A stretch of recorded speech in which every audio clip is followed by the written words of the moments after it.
Amincin Allah da rahmarsa su tabbata ga ma'abota kallon tashar Zafafa biyar TV. Asma'u yar mama sunana dauke da wannan shiri na. Har yau dai muna nan ne a cikin littafin nan mai suna Ruhi ɗaya na Hafsat Rano. Kada mai sauraro ya manta da danna subscribe kana ya danna ƙararrawar sanarwa don sanar da shi da zarar mun ɗaura sabon shirinmu. Ruhi ɗaya kashi na 9. Idan mai sauraro bai manta ba, a cikin Ruhi ɗaya kashi na 8 mun tsaya ne a inda Hajjamuna tare da Ammi da kuma Asabe suka isa gurgumin daji domin ganin wanda zai mawa Ahmad magani. Ku biyo mu. A tsorace suka karasa gaban bukkar, suka zube a gabansa. Daidai lokacin Ahmad ya farka. Sako shi Ammi ta yi, ta zaunar da shi kan cinyarta.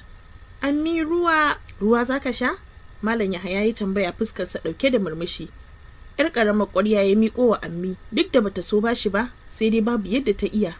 Ji ta yi ba za ta iya kin karfa ba. Bashi ta yi, ya shiga sha ba kakkautawa. Dukkaninsa sun zuba masa ido, suna kallon yadda yake shan ruwan. Yana gama sha ya kalli Ammi da murmushi a fuskarsa. Ya miƙe rike da ƙwaryar, ya isa gaban Malam Yahaya ya miƙa masa. Hannu ya sa ya karɓa, gami da jawo shi kan ƙafarsa, ya zaunar da shi yana kallonsa. Daga nan, buɗe can, sai da ya kalli ko ina a jikinsa. Gyaran murya yana kallon Ammi, da gaba ɗaya ba ta da natsuwa, ganin yadda yake duba Ahmad ɗin. Taso, ya yi mata nuni da hannu, yana shigewa bukkar. Kasa tashi ta yi har sai da Hajjamuna ta ɗan bigi kafaɗarta. Da sauri ta miƙe ta bi bayansa. Baki buɗe take kallon ko ina a cikin burkar. Ganin babban gida ne, cike da kayan alatu da ababen more rayuwa. Girmansa ya kai girman wata masarautar. Mutanen da bata taɓa tantance shin mutanen gaske ne ko kuwa aljanu ne ba, suna ta kaiwa da komowa. Kowace na aikin gabanta. Kwacewa Ahmad ya yi, ya nufi gurin wani namiji da yake tsaye daga gefe, yana kallon yadda sauran suke al'amuransu. Fuskarsa a murtuke, babu fara'a. Tun da ya nufi wajensa, Ammi ta ji hankalinta ya tashi. Shi kanshi Malam Yahayan sai da ya ɗan yunkura kamar zai riko shi, sai kuma ya fasa ya tsaya yana kallon su. Har ya ƙaraci gwarancinsa bai kula shi ba. Ya juya ya dawo wajen Amman. Rike shi ta yi gam, ganin yadda yake jin wata gigiwa. Magunguna guda 2 ya ciro a cikin wata ƙwarya ya miƙa ma Amman. Hannunta na rawa ta karɓa. Ki yi mishi wanka da ruwan maganin nan tsawon kwana 3 zai dawo daidai. Daga kanta ta yi, za ta yi alamar ton. A daidai lokacin wannan na tsayen ya juyo yana kallon Malam Yahaya. Ɗauke kansa ta ga yayi kamar bai gani ba. Rufe hannunsa yayi ya buɗe, duk Ammi na kallonsa. Sai ga wani saurayi a cikin masu aikin nan ya zo ya tsaya a gabansa. Nuna masa Ahmad yayi da hannu, fuskarsa dauke da murmushi. Kallonsa yayi ya juya ba tare da ya ce komai ba. Can sai gashi ya dawo dauke da farar takarda, ya mika masa ya dan rusuna, ya koma wajen aikinsa. Har lokacin murmushi ne kwance a fuskar Malam Yahaya. Dalilin da yasa kenan Ammi ta dan saki jikinta. Yaron ki yana da sa'a babba a rayuwarsa, sai dai akwai kwalubale da yawa da zai fuskanta. Amma duk da haka zai ɗaukaka. Ki sani ba kowane mutum ne da kake tare da shi ba yake son ka tsakani da Allah. Ki kula, ki kula, ki kula. Ki je waje, ki ce su shigo su ma. Miƙewa Ammi ta yi, jiki a mace ta fita. Yadda ta ga Hajjamuna da Asabe sun haɗa kai suna kuskus, yasa ta ɗan sha jinin jikinta. Suna ganin ta suka waske. Ku shiga, ya ce. Da sauri suka miƙe suka shiga cikin bukkar. Babu jimawa suka fito, fuskar su ba fara'a. Kallo ɗaya Ammi ta yi musu ta fuskanci yanayinsu. Daidai lokacin ya fito shi ma tare da wannan mutumin na ɗazu. Da ido ya yi masa alama, risinawa ya yi, ya wuce gaba. Asabe da ta fuskanci me ake nufi, ya sa ta ce, mu je ko? Gaba ta yi suka bi bayanta. Cikin mintuna ƙalilan suka isa mararrabar da masu baburan nan suka ajiye su. Mamaki dukkansu suka yi. Tuno uwar tafiyar da suka sha ɗazu, babura 3 ne suka tsaya a gabansu kamar wanda aka turo. Maimakon kowace ta hau ɗaya, sai suka hau su 2, ita kuma Ammi ta hau ɗaya. Har suka isa tashar mota bata sake ganin ƙurarsu ba. Jin shiru-shiru ba su zo ba, gashi mota ta cika, ga Ahmad ya fara mata kuka. Duk ya cinye ɗan guzurin da ta yi mishi, yasa kawai ta tafi. Kwance yake akan ɗan ƙaramin gadon ofis ɗin shi. Ya cire takalmin ƙafarsa, daga shi sai white socks. Hannunsa ta rufe fuskarsa saboda baya so ko haske ya gani. Wayarsa da ke gefe ta yi ƙara. Da ƙyar ya sa hannu ya ɗauko ta, ya ɗaga ba tare da ya duba kiran ba. Hello? Dan bude idan sa ya cire wayar daga kunnensa, yana miƙewa zaune. Baby, ya kira sunanta yana jingina da bango, yadda ya ji kamar jiri na neman kayar da shi. Dan miƙewa yayi. Ina wuni? Lafiya lau, kina lafiya? Did you miss me? Yayi karfin halin furtawa, duk wanda yadda yake jin sa. Murmushi ta yi mai sauti ta sake gyara kwanciyarta. Dakta, baka da lafiya ne? Me kika gani? Muryarka kaman baka da lafiya. Stress ne kawai. Ina inna?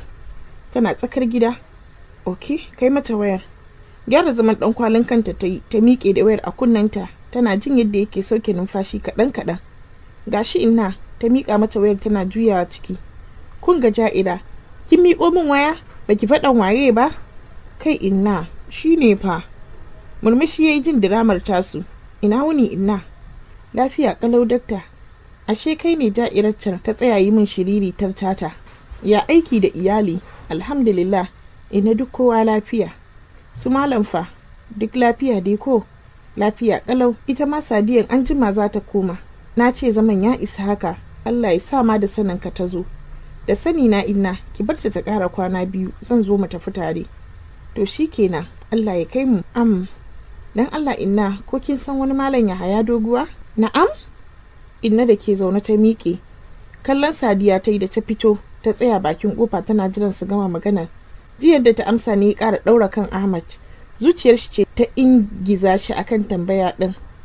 Saboda ya gama yanke lallai idan dai har wannan malam Yahaya ɗin shine ummin aba ismin komai, to fa lallai yana da alaka da Sadiya. Shi yasa ma yake shawarar tambayar inna. Jiya da ta amsa ne yasa shi cewa, shikenan inna. Dama na yi tunanin ko kin san shi ne. Shikenan. Na san shi dakta. Tabbas na san shi. Kin san shi inna? Lokaci ɗaya duro daga kan gadon ya nemi jirin da yake ji ya rasa. Tabbas na san shi. Sai dai bani da ikon sanar da kai komai sai malam ya dawo mun yi maganar. Ka yi haƙuri da duk abin da zaka ji don Allah. Nokin ake ta yi a ƙofar saboda tsabar yadda ya ruɗe bai ji ba sam, sai da aka sake yi da ƙarfi sannan ne ya nufi ƙofar ya buɗe. Natsin da ya sa ta kula da Sima ce. Yana ganin haka ya yi ma inna sallama ya bi bayanta da sauri. Kuka take hannunta ɗaya dafa da cikinta. Da sauri ya ƙarasa gaban gadon ya riƙe hannun yana girgiza mata kai. Ganinsa ya sa ta ƙara ƙarfin kukan nata sosai. Bai hana ta ba don shi ma zuciyarsa ba ƙaramin rauni ta yi ba. Ganin kukan nata na neman jawo mata matsala ya sa kawai ya yi mata allurar bacci don ta samu sauƙin raɗaɗin da zuciyarta take yi. Haka ya zauna jigum yana kallonta, yana nazarin wayar da suka yi da inna. Tun ranar ya ci gaba da jinyar Sima, duk da kuwa ta ɗan murmure amma babu wanda ya san me ya faru. Babu wanda suka yi waya da shi. Momi ma ta sha kiran wayar a hannunsa lokacin Sima na bacci, sai ya ki ɗagawa ya kuma ki gaya wa Siman ta kira. Ranar da daddare suna zaune ta yi matashi da cinyarsa. Dan tun da abin ya faru ba karamin tausaya mata yake ba, shi yasa ma ya tare kawai a asibitin yana aikinsa yana jinyarta, duk dan ya mantar da ita fen ɗin. Kiran momi ne ya katse musu hirar, ya ƙura wayar ido. Hakanan ya ji gabansa ya faɗi. Baya so su san komai har sai sun je sa gani da idansu. Tsoronsa ɗaya kar momi ta kamar bai ji maganar ta bane. Danna wayar yayi, karar ta yi ƙasa sosai. Sweetheart, yes dear. Kamar waya ta ke ringin ko? Oh haba, ban ji ba ai. Dan miƙo min please. Allah ya sa momi ce. Miƙa mata yi a sanyaye. Kaga kuwa ashe ita ce. Har ya zama miss call, bari na kira ta. Okay, bari na je na dawo ta. Ya sauka daga kan gadon. Daga masa hannu kawai ta yi daidai lokacin momin ta daga. Hello momi na yi missing ɗinki so much. Sima, kina ina yanzu haka? Muna hospital momi. Hospital? Kenan da gaske ne. Me fa? Tun yaushe kike asibitin bamu sani ba. 1 week kenan. Na zata Ahmad ya faɗa muku ai momi. Sai jiya na samu kaina ne shi yasa ya za a iya sanar mana bayan shine sillar komai da shi da tsinanniyar shiru ta kasa karasa. Momi, wai mene? Test message aka yi min akan cewa baki da lafiya. Yanzu da sai ya kashe ki kenan zaki sanar da mu ko me? Ban gane ba momi. Kina ji na Sima? Duk abin da kike ki natsi ki saurare ni. Zan zo na dauke ki. Kin gama zaman gidan Ahmad ko shine autan maza? I have had enough of his nonsense. Me ya dauki kansa? Momi ni fa ban gane ba. Me Ahmad din yayi? In nazo zaki ji komai. Ki kula da kanki kin ji? Allah ya baki lafiya. Amma momi, Kit ta ji ta yanke kiran. Baki buɗe ta buwayar da kallo. Kanta yayi mugun ɗaurewa. Me momi take nufi? Ita bata gane komai ba. Ahmad da ke tsaye bakin kofar ya ji komai da Siman ke cewa, sai dai bai ji abin da momin take cewa ba. Buɗe kofar yayi ya shigo, ya jawo kujerar da ke gefe, ya kai ta gaban gadon. Zama yi ba tare da ya kalle ta ba, ya kira sunanta. Sima. I'm so sorry da abin da zan faɗa miki. Ki sani komai da kika ga ya faru a duniyan nan, dama can Allah ya kaddaro shi a rayuwarmu, bawa baya gujewa kaddararsa.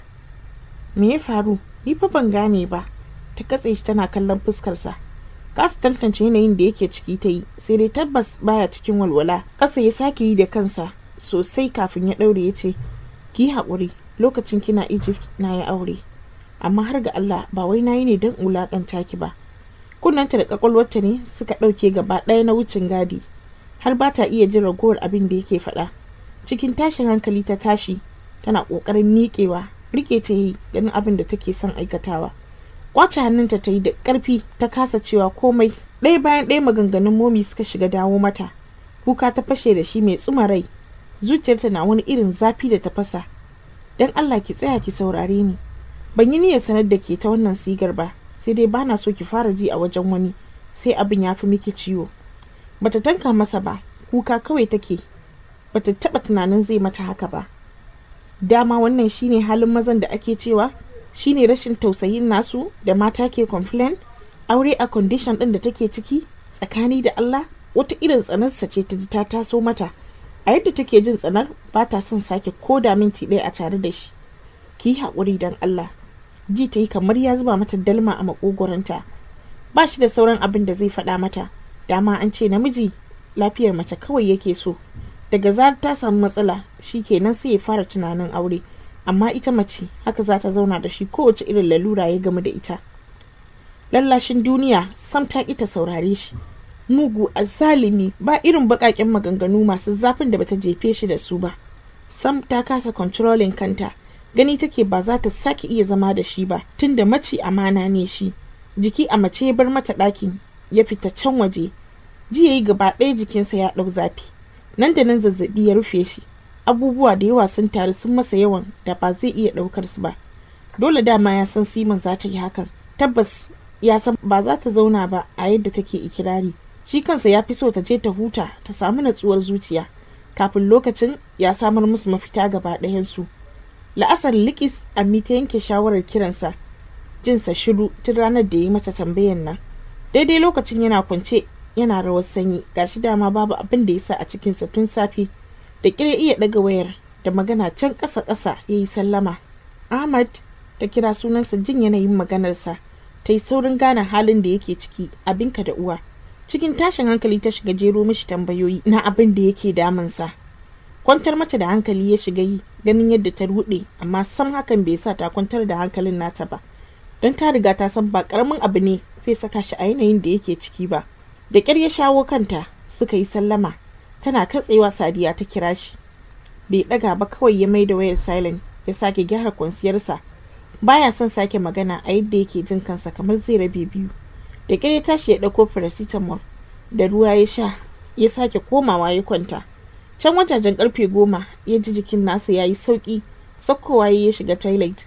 Ya yi alwala don ko magriba bai yi ba ga isha. Sallar ya fara yi, ya daɗe yana addu'o'i yana roƙon Allah. A hankali ya ji zuciyarsa ta fara sauƙi, da kuwa jinta yake ta cunkushe. Tira socks ɗin ƙafarsa ya zura sandals ɗin da ke ajiye a gefe ya fito. Ƙaramin restaurant ɗin da ke cikin harabar asibitin ya nufa. Takeaway ya yi nashi sai fresh milk na Sima. Ya nufi ɗakin, hannunsa ɗaya ya sakalo shi ta baya, ɗayan kuma yana riƙe da ledojin. Ya tura ɗakin a hankali a ɗan tsoraci. Babu kowa a ɗakin sai ita kaɗai. Tana ganin shi ta yi saurin mai da idanta, ta rufe, ba ta son ganin shi kwata-kwata. Daga gefe ya tsaya yana tambayar ta ko akwai abin da take bukata. Banza ta yi da shi. Ya ƙaraci maganganunsa da ban haƙurinsa, ya ajiye mata ledar ya yi mata sai da safe. Ya fice. Bayansa ta bi da kallo. Zuciyarta na ta fasa, wato tsabar wulaƙanci. Yau ba zai zauna a ɗakin ba kenan. Bata gama tunanin da take ba, nutsin da za ta kwana da ita ta shigo. Hakan ne ƙara ɓata mata rai. Ta mai da kanta saman filo, ta shiga kuka a hankali saboda kar ta ji ta. Bayan ya koma ɗakin, ya ɗan ci abincin sama-sama ya kwanta. Bai jima ba bacci ya ɗauke shi. Daga ɓangaren Sadiya kuwa, tun da suka yi waya, ta ji muryarsa a haka, sai duk ta shiga damuwa. Kiran da ta yi mishi bai ɗaga ba ne ya ƙara tayar mata da hankali. Duk sai ta yi wata iri kamar ita ɗin ma bata da lafiyar. Jiran inna ta yi ta shigo ta gaya mata har ta gaji jira ta yi bacci saboda ta ga yanayin maganar da suke ita da malam din mai matukar muhimmanci ce, shi yasa ma bata fita wajen ba. Washe gari ya tashi da karfi jikinsa, a gurguje ya shirya ya fito.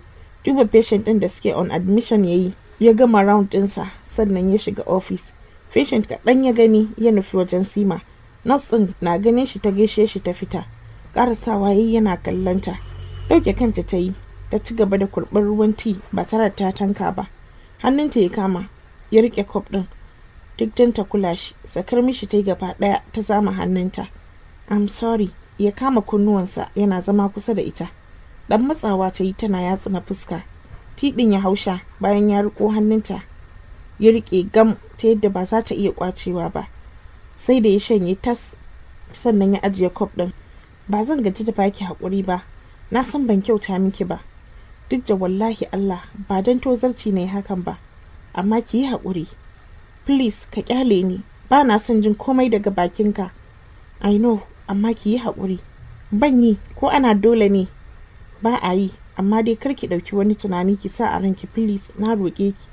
Ahmad, ka yi abin da kake so ne, so please kar ka ƙara min damuwa. Hawayen da take ɓoyewa ne suka sauka, don ba ƙaramin daurewa take yi ba, har take maida masa maganar, don wani irin mugun haushin shi take ji. Sima ya kira sunanta yana kallanta. Please Ahmad, ta ɗaga masa hannu. Okay, shikenan, amma ki yi tunani. For once kin taɓa zama kin yi tunanin me nake so? Menene damuwata? Menene matsalata? Kin taɓa sani tsakaninki da Allah?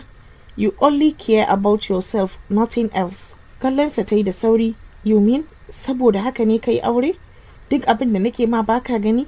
Shine don kai aure zaka faɗa min haka? Oh, ya Allah, me yasa kake son complicating issue din? Dan Allah. Haka ne mana, shikenan. Miƙe waye gaba ɗaya ransa ya ɓaci. Duk yadda ya so ya daure, karansa ya ɓaci sai da yayi. Ba tare da ya ƙara magana bai nufi ƙofar zai fita. Dan tsayawa yayi kaɗan yana sauraron kukanta. Tausayinta ne cike da zuciyarsa, don ya san ba ƙaramin abu bane, dole za ta ji ciwo. Yadda aka buga kofar ne ya sa shi ja baya. Momi ce ta shigo ranta a ɓace, kallonsa ta yi kamar za ta yi magana, sai kuma ta wuce ba tare da ta ce komai ba. Sima na ganin ta sake jin wani sabon kuka ya taho mata, da sauri ta rungume ta. Sannu da zuwa. Banza ta yi masa, ta rike Sima tana jin ranta na ɓaci. Sai da ya sake gaishe ta sau biyu sannan ta amsa da ƙyar. Fitayi ya jawo musu kofar. Kalli yadda kika dawo. Gaskiya Ahmad bai kyauta mana ba ko kaɗan. Momi don Allah ki daina zancensa, I hate him. Ki tafi da ni, ba na son ganinsa. Yau kuma za mu bar nan ba sai gobe ba. Jirgin yamma za mu bi.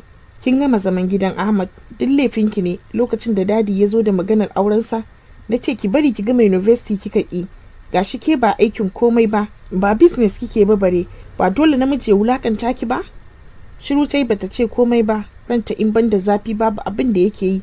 Maimakon Momi a matsayinta na uwa, ta ba ta shawara akan yadda za ta zauna da mijinta lafiya, musamman yanzu da ya yi aure, sai kawai ta nuna mata ai auren da ya yi tozarci ne a gare ta. Akan hakan ta hau, ta zauna ba tare da wani tunani ba.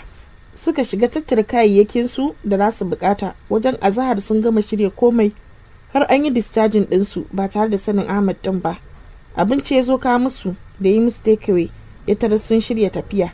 Duk wanda dama ya san za a yi hakan, kuma shi ma yana son hakan, sai da ya ji ba daɗi. A gadarance Momi ta sanar da shi tafiyarsu. Allah ya kiyaye hanya kawai ya ce, ya sa kai ya fice. Mamaki ne ya kama Momi, don ta yi tunanin zai ce su haƙura ko ma yi ta ba su haƙuri, sai ta ga akasin hakan. Ranta ya ƙara ɓaci da hakan, kawai ta sa Sima a gaba suka tafi, duk kuwa da can ƙasar ranta ba haka ta so ba. Tun bayan tafiyarsu ya shiga fafutukar neman transfer, ganin abin ba zai yiwu ba ya sa shi kiran prop ya sanar da shi. Da farko cewa ya bai yadda ba, faɗa ma ya shiga yi sosai, ya san Ammi ce ta zuga shi ba komai ba. Yadda ya yi masa bayani sosai ne ya sa shi gamsuwa, sannan ya ce zai ga yadda za a yi. Baban Sima shi ne ya faɗo masa a rai, sai dai tun faruwar abin ya sa abotarsa ta ja baya. Ganin haka ya sa shi ma prop ya bi bayan ɗansa kawai ya sauke fushin da yake da Ahmad ɗin. Dama can saboda irin haka ne da kuma burinsa na ganin Ahmad ɗin ya zama babba a ɓangaren aikinsa, ya kuma san yanayin ƙasar nan ba za ka taɓa ci gaba ba sai kana da hanya a gwamnatin. Shi yasa shiga da fita ya dinga yi, ya kira wannan ya kira wannan, har ya samu aka yi ma Ahmad ɗin transfer letter sa na fitowa ya tattara komai, dama tuni abubuwan bukatarsa sun jima da zuwa Kano, ya yi wa Lagos bankwana. Yadda Ammi ta gan shi ya rame sosai, sai da jikinta ya sake sanyi. Yadda yake cin abincin da ta sa Shukura ta kawo masa kadai zaka san ba karamin jiga ta yi ba. Sai da ya gama ya natsu sannan ya sanar mata duk abin da ya faru. Duk kuwa da ya sanar mata da mutuwar jaririn da tafiyar Siman a waya, amma wani abin bata san shi ba sai yanzu. Ahmad, na'am Ammi? Gyara zaman sa yayi, ya lankwashe kafarsa sosai yana fuskantar ta, dan ya san ba karamar magana za ta sanar masa ba. Ka yi haƙuri da abin da zan sanar da kai. Ka sani nayi ne wallahi saboda farin cikinka, ba don na cutar da kai ba. Babu abin da Amina za ta yi da saninta da zai cutar da ni, babu shi. Kallonsa ta yi da alamun karaya, fuskar ta cike da damuwa. Murmushi ya yi mata cikin gansarwa, ya ɗaga kansa. Ina sauraron ki Ammi, kar ki damu, na shirya ma komai, ko me za ki sanar da ni ki sanar da ni. Rintsa idanta ta yi, ta shiga bashi labarin rashin lafiyarsa har zuwa zuwansu wajen doguwa. Kwana ukun da ya ba mu na cika ka samu lafiya sosai, da har ka so ka fida. Sosai ni da mahaifinka muka yi farin ciki ganin yadda ka samu sauki. Ga bakinka ya buɗe sosai, tun daga lokacin ka zama yaro mai kuzari ga masifar yau. Ko da aka saka makaranta sai ya zamana komai aka koya maka a take kake haddace shi. Kaifin kwakwalwarka har tsoro yake bani. Duk yawan karatu sau ɗaya tak kake haddace shi. Haka dai rayuwa ta ci gaba da gararawa har aka kawo yanzu. Tun kuma wancan lokacin ban ƙara zuwa irin makamancin wajen nan ba. Na kuma roƙi Allah ya gafarta min. Tun da Ammi ta fara har ta gama yana sauraron ta. Yanayin fuskarsa bai sauya ba akan yadda yake da. Murmushi ne kwance akan fuskarsa, wanda har ya sa Ammi ta ɗan dakata don an tunaninta zai shiga firgici. Riƙo hannayenta ya yi, ya sake matsowa sosai jikin gadon yana ɗaga kansa. Allah Amina, duk saboda ni kika yi wannan? Lallai duk duniya babu soyayya da ta fi ta uwa. Kallonsa ta yi, an lokacin hankalinta ba a kwance yake ba. Ban kyauta ba, gashi nan abin da na yi yana neman tafiya da farin cikinka na tsawon shekaru da kaɗi ba a baya. Ban kyauta ba da na biro ɗin zuciya. Baki yi komai ba Ammi, don Allah ki daina damun kanki, baki yi komai ba. Na ji daɗi da kika ce tun ranar baki sake zuwa irin makamancin wajen ba. Ki ci gaba da addu'a kina istighfari, komai zai zama tarihi. Ahmad, ba za ka gane ba, ni dai Ammi, bari na je ta kai. Ya miƙe har lokacin yanayin fuskar nan kamar yadda yake. Da ke ta buɗe bakinta ganin ya kusa ficewa ta ce, a gaishe su, ka taho da ita. Insha Allahu Ammi. Ya ƙarasa ficewa. Ta san Ahmad sarai, ta san kawai pretending yake da ya nuna mata maganar ba taɓa shi ba. Duk dan ya kwantar mata da hankali ne kawai. Tafiyar awa 1 da 'yan mintuna ta kai shi ta kai. A ƙofar gidan ya yi fakin, ya fito yana kallon tsari da yanayin garin. Ganin babu yaron da zai aika ya sa shi shiga zauren gidan. Farar shadda ce kal a jikinsa, an mata aiki da zare baki, sai takalminsa sau ciki baki, kansa babu hula, sadansa da gemunsa sun sha gyara, sai 'yan rama da yayi. Inna, bari na je gidan Hari ta yi min kitso, don Allah. Ni fa Allah Sadiya ba na son yawo. Kin dai san yanzu da aure a kanki, bai kamata kina fita haka nan ba tam. Turo baki ta yi, ta bubbuga kafa. Ba fi daɗewa zan yi ba. Tun da kin yi niyya ai in ban barki ba sai kin kusa cinye ni da naci. Da gudu ta yi hanyar waje tana murna. Ba ta kallon gabanta sai ji ta buge mutum. Da sauri ta ɗago kai, idanunsa suka sarƙe a lokaci ɗaya. Ajiyar zuciya ya sauke ganin yadda ta sauya gaba ɗaya, sai ya ga ta sake girma. Za ta yi magana ya rufe bakinta da hannun shi, ya jawo ta jikinsa ya rungume. A lokaci ɗaya suka sauke ajiyar zuciya, sai dai ita tata a zuci ta yi, shi kuma a fili. Dan matse ta yi sosai har sai da ta yi ɗan ƙara. A kunnen ta ya raɗa mata, wato yawon kike a gari kawai ba da izini na ba ko? Yadda yi maganar ƙasa-ƙasa ne ya sa ta ɗago fuskarta daga ƙirjinsa. Daidai lokacin ya kawo fuskar shi saitin tata. Gwara suka yi, yi saurin riƙe gurin ya ce, dariya suka yi a lokaci ɗaya. Su waye a nan? Jin motsi da magana ƙasa-ƙasa ya sa inna yin magana. Haɗa ido suka yi a lokaci ɗaya suka yi murmushi. Zo ki ga, ya faɗa a kasalance. Kafin ta yi magana ya ja hannunta. Motar ya buɗe, kasancewar gilas ɗin akwai tintek na waje baya ganin na ciki. Kofar ya buɗe musu, shi ya fara shiga, ya jawo ta gaba ɗaya ta faɗo kansa. Tun zuro baki ta yi, jin yadda ya matse ta gam. Da zafi fa Allah. Hannunta ya kama ya ja, ya ba da ƙara. So nake na baki punishment. Kin san dai ba da izini na kika zo ba ko? amma shine har da yawo inda na hana ki kina kafewa ko? Sake matse ta yi sosai. To ai, shiru ta yi ganin ya matso da fuskarsa daidai tata. Ware idanunta ta yi kafin ta yi aune har ya haɗe bakinsu waje ɗaya. Sosai cikinta ya ɗaurawa ganin yadda yake kisin ɗinta kamar ba gobe, sai da ya gaji don kansa ya sake ta yana gyara zaman rigarsa. Hannayenta biyu da ta sa ta riƙe rigarsa gam ya kalla, sannan ya kalle ta yana nuna mata hannun nata da idansa. Did you want more? Da sauri ta sake shi, dariya ya gyara zama yana kallon ta ƙasa-ƙasa. Ina wuni? Ta yi saurin gaishe shi kafin ya ce ba ta gaisuwa. Lafiya laudiya. Kina nan abinki, kin manta da ni ko? Girgiza kai ta yi ta ce, kai ne ka manta da ni. Kullum sai na kira ka ai. Ni ma haka ai, ba kullum ba. Ta faɗa tana tuno wayar da suka yi da Rumaisa las. Kina shan maganin ki kuwa? A'a, ai ya ƙare. Malam ya ce in ya koma zai siyo min. Sorry kin ji? Abubuwa ne suka hau kaina wallahi. Tunda na zo ba sai malam ya siyo miki ba. Tom shi kenan.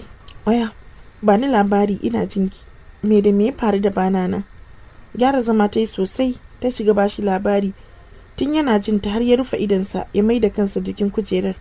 Shiru ta yi ta daina magana, ta tsura ma fuskarsa ido. Damuwa sosai ta gani kwance a fuskar tasa. Jin ta yi shiru ya sa shi buɗe idansa. Baka da lafiya? Ta samu kanta da tambayarsa. Daga mata kai yi alaman kamar za ta yi kuka. Ta matso sosai jikinsa tana taɓa wuyansa. Zazzaɓi kake? Balla maɓarin rigar yayi ya kamo hannunta ya ɗora a saman chest ɗinsa. Nan ne yake min ciwo baby. Nan a ƙasa ta yi da hannunta tana yawo da shi a chest ɗinsa. Duk inda ta sa hannu sai ya ce ba nan ba. Jin yadda take yawo da hannunta sai ya ji kamar tafiyar tsutsa take masa.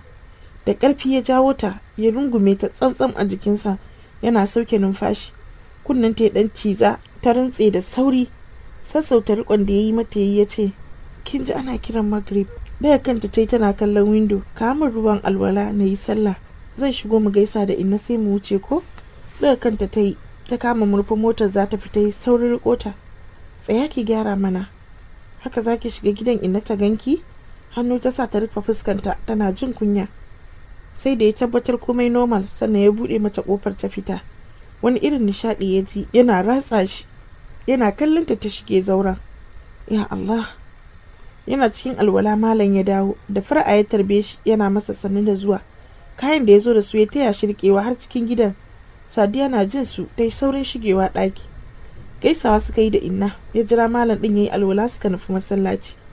Bayan an idar da sallah ne suka koma cikin gidan. Tabarma inna ta shimfiɗa musu suka zauna. Sabuwar gaisuwa aka sake, sannan inna ta kawo musu abinci da ruwa a kofin silba.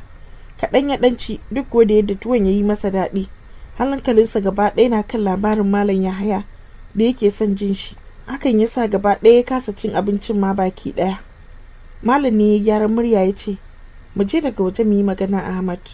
Nan da tabarman Ahmad ya yi suka nufi kofar gida yana taki wa malam baya. Gefe ya samu ya shimfiɗa musu suka zauna a kai. Ahmad, na ci labarin kana son sanin waye Yahaya ko? Malam. Shiru malam ya yi kafin ya ce, ka yi haƙuri da abin da za ka ji. Kar ka yi tunani ko mun ɓoye maka ne.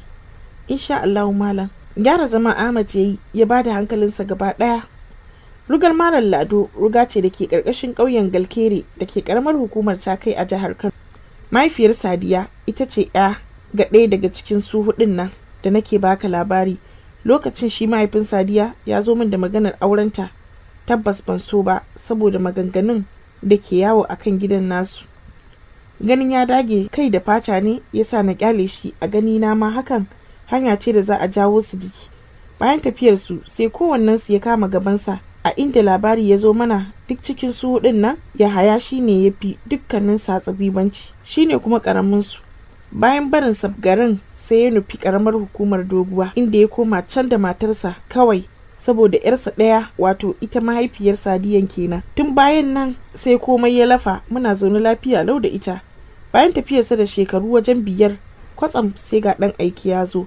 Duk da bamu san ainihin abin da sakon ya kunsa ba, sai dai mun tabbatar al'amarin babba ne ganin yadda ta tada hankalinta ganin sakon. Bayan kamar sati ɗaya ɗan aiken ya ƙara dawowa. Tun daga lokacin sai ta canza gaba ɗaya. A hankali ta fara jin ra'ayin matan garin tana ba su magani. Farkon da abin ya fara, ni da kaina na kira ta na yi mata magana. A yadda ta nuna min taimako take yi, ganin mijinta ya kyale ta yasa ni ma na fita harkar. Tunda dai babu wani abu na tsubbu ko sihiri a ciki, cutar kawai ake faɗa mata ta ɗau magani ta bayar. Duk tsawon lokacin da aka ɗauka Allah bai ba su haihuwa ba, sai bayan shekaru masu yawa sannan Allah ya ba su haihuwa. Har lokacin mai kawo saƙon nan bai daina kawowa ba. Ranar da aka haifi Sadiya, Allah ya karɓi ran mahaifiyarta. Ranar 7 mahaifinta shi ma ya bi ta bayan 'yar gajeriyar rashin lafiya. Tun daga lokacin rukun Sadiya ya dawo hannuna da 'yan uwan mahaifinta. Wannan shine labarin Sadiya a takaice. Abin da yasa na sanar maka komai saboda a yanzu kai ne komai na Sadiya. Bana so ka ji labarin a wani waje daban da za a iya juya masa ma'ana, shi yasa dama can ina da muradin sanar maka ɗan. Sai kuma aka yi haka. Jinjina kai Ahmad yayi, ya so a ce ya gama jin komai a wajen malam. Sai da yadda ya lura su kansu malam ɗin ba su san abin da yake son sani ba. Mutum ɗaya ne duk duniyan nan zai iya warware kullun, shine malam Yahaya, saurayin Mrs. Zozo. Kallon screen ɗin wayar sa yayi, ya ga dare yayi. Nagode sosai malam. Na gamsu da duk bayananka kuma insha Allahu za ku yi alfahari da ni a matsayin mijin Halima. Alhamdulillah, Allah ya yi muku albarka. Amin ya Allah. Dare yayi ko? Malam ya tambaye shi ganin yadda yake kallon agogo. Wallahi kuwa garin sanyi da wuri dare yake yi. Haka ne, ina ga hakura za ku yi da tafiyan nan saboda gaskiya hanyar tamu ba ta da kyau. Wai da nake tunanin za mu iya tafiya. Girgiza masa kai malam yayi. Babu inda za ku. Nan ma gida ne. Shafa kansa yayi, ya sauke kansa ƙasa. Miƙewa malam yayi ya shiga ciki bayan ya sanar mishi yana zuwa. Ɗakin inna ya shiga, suna zaune. Sadiya ta yi matashin kai da cinyarta suna hira. Daga gefe kayanta ne a ajiye, ta haɗe su waje ɗaya. Tashi yara wa Ahmad ɗakin Lawal. Miƙewa ta yi da sauri, ta kunna torchlight ɗin wayarta ta nufi ɗakin. Kayan Lawal ɗin ta matsar gefe ta gyara komai waje ɗaya. Babbar katifa ce a ɗakin dama. Zanin gadon ta cire ta karɓo wani a wajen inna ta shimfiɗa. Tsaye take tana kallon ɗakin, tana duba ina ne kuma za ta gyara. Ta ji an turo ƙofar ba tare da ta juyo ba. A tunaninta malam ne ya leƙo ya ga gyaran. Kallon ɗakin ya yi kafin ya isa inda take tsaye a tsakiyar ɗakin. Hannunta ɗaya riƙe da ƙugunta, ɗaya kuma riƙe da turaren tsinke. Yana fitar da hayaƙi mai sanyin ƙanshi. Ta baya ya riƙo ta, ta yi saurin juyowa. Wow, irin wannan gyara? Ya shaƙi ƙanshin. Yana manna kansa a kafaɗarta. Amma anan zaki kwana ko? Ya raɗa mata a kunnenta. A ina? Ta zaro ido tana kallon shi. Da hannu ya yi mata nuni da katifar. Cap, ba ruwa na wallahi. So kake inna ta ce me? Ba abin da za ta ce. Allah baka san inna ba. Ni ba ruwa na wallahi, tafiya zan yi. Ta zame jikinta za ta fita, dan har ga Allah yau gaba ɗaya al'amarin nashi ɗaure mata kai yake. Sai wani manne mata yake, ko kunya baya ji. To masu kallon mu da sauraron mu, duka anan muka kawo kashi na 9. Sai ku biyo mu a kashi na 10 don jin